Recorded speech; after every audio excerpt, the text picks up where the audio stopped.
Athlete जिसने साइंसी तजुर्बे की खातिर एक गार के अंदर बगैर राब्ते के 500 दिन गुजारे। एक हस्पानवी एथलीट 500 दिन बगैर किसी इंसानी राब्ते के एक गार के अंदर गुजारने के बाद जिंदा निकल आई है। ख्याल किया जा रहा है कि ये एक आलमी रिकॉर्ड हो सकता है। जिस वक्त बेट्रीज फलामेनी गरनाता के गार में दाखिल हुई, इस वक्त रूस ने यूक्रेन पर हमला नहीं किया था और दुनिया अभी तक कोविड की गिरफ्त में थी। बाद में उन्होंने सहाफ़ियों को बताया कि एक लम्हा ऐसा आया जब मुझे दिन गिना बंद करना पड़ा। उन्होंने मजीद कहा कि मैंने सोचा कि मैं गार में 160-170 दिन से रह रही हूँ। उन्होंने कहा कि सबसे मुश्किल लम्हात में से एक वो वक्त था जब गार के अंदर मक्खियों का हमला हुआ और उन्हें खुद को बहुत से कपड़ों से ढकना पड़ा। उन्होंने हज़ियान की कैफियत को भी बयान किया। उन्होंने कहा कि चूंकि अब चुप रहते हैं तो दिमाग अजीब व गरीब ख्यालात बन लेता है। माहिरीन उनके तन्हाई में गुजारे वक्त का इस्तेमाल करते हुए समाजी तन्हाई और लोगों की वक्त के बारे में इंतहाई आर्जी बेरारवी के असरात पर तहकीक कर रहे हैं। फलामेनी की मुआविन टीम का कहना है कि उन्होंने गार में तवील तरीन वक्त गुजारने का आलमी रिकॉर्ड तोड़ दिया है, लेकिन गिनीज वर्ल्ड रिकॉर्ड ने इसकी तस्दीक नहीं की है कि आया गार में रजाकाराना वक्त गुजारने का कोई रिकॉर्ड मौजूद है। गिनीज वर्ल्ड रिकॉर्ड ने चिली और बोलीविया के ज़ेरे ज़मीन फंसे इन 33 कारकुनों को सबसे तवील अरसे तक जिंदा रहने का एजाज़ दे रखा है, जिन्होंने 2010 में चिली में तांबे और सोने की कान गिरने के बाद 69 दिन 688 मीटर ज़ेर ज़मीन गुजारे थे। यहाँ ये बताते चली कि ये एक तजुर्बे का हिस्सा था जिसकी साइंसदानों ने कड़ी निगरानी की। उन्होंने गार से निकलने के बाद कहा कि मैं अब भी 21 नवंबर 2021 की तारीख में फंसी हुई हूँ। मुझे दुनिया के बारे में कुछ नहीं मालूम। 50 साला फुलमनी 48 साल की उम्र में गार में दाखिल हुई थी।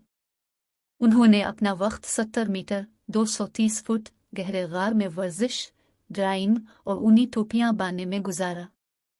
उनकी मुआविन टीम के मुताबिक उन्होंने 60 किताबें पढ़ें और 1000 लीटर पानी पिया। उनकी निगरानी माहिरीन नफ्सियात, मुहक्किकीन, सिपियोलॉजिस्ट, गारों पर तहकीक करने वाला एक ग्रुप ने की थी, लेकिन किसी भी माहिर ने उनसे राब्ता नहीं किया। हस्पानवी टीवी स्टेशन पर फुटेज में उन्हें मुस्कुराते हुए गार से निकलते और अपनी टीम को गिले लगाते दिखाया गया है। थोड़ी देर बाद उन्होंने अपने तजुर्बे को बेहतरीन और बेमिसाल करार दिया। जब रिपोर्टरों ने उन पर मजीद तफसीलात के लिए दबाव डाला तो उन्होंने कहा कि मैं 1.5 साल से खामोश हूँ, अपने अलावा किसी से बात नहीं कर रही हूँ। मैं अपना तवाज़ुन खो चुकी हूँ, इसीलिए मुझे सहारा दिया जा रहा है। अगर आप मुझे नहाने की इजाज़त दें तो मैं थोड़ी देर बाद आपसे मिलूंगी। मैंने 1.5 साल से पानी को हाथ नहीं लगाया है। बाद में उन्होंने सहाफ़ियों को बताया कि एक लम्हा ऐसा आया जब मुझे दिन गिनना बंद करना पड़ा। उन्होंने मजीद कहा कि मैंने सोचा कि मैं गार में 160-170 दिन से रह रही हूँ। उन्होंने कहा कि सबसे मुश्किल लम्हात में से एक वो वक्त था जब गार के अंदर मक्खियों का हमला हुआ और उन्हें खुद को बहुत से कपड़ों से ढकना पड़ा। उन्होंने हज़ियान की कैफियत को भी बयान किया।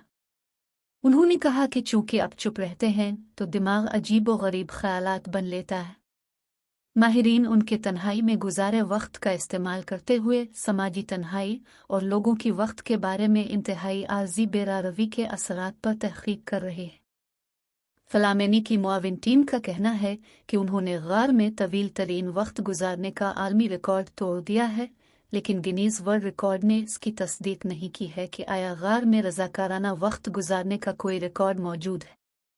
गिनीज वर्ल्ड रिकॉर्ड ने चिली और बोलीविया के ज़ेरे ज़मीन फंसे इन 33 कारकुनों को सबसे तवील अरसे तक जिंदा रहने का एजाज़ दे रखा है, जिन्होंने 2010 में चिली में तांबे और सोने की कान गिरने के बाद 69 दिन 688 मीटर ज़ेर ज़मीन गुजारे थे।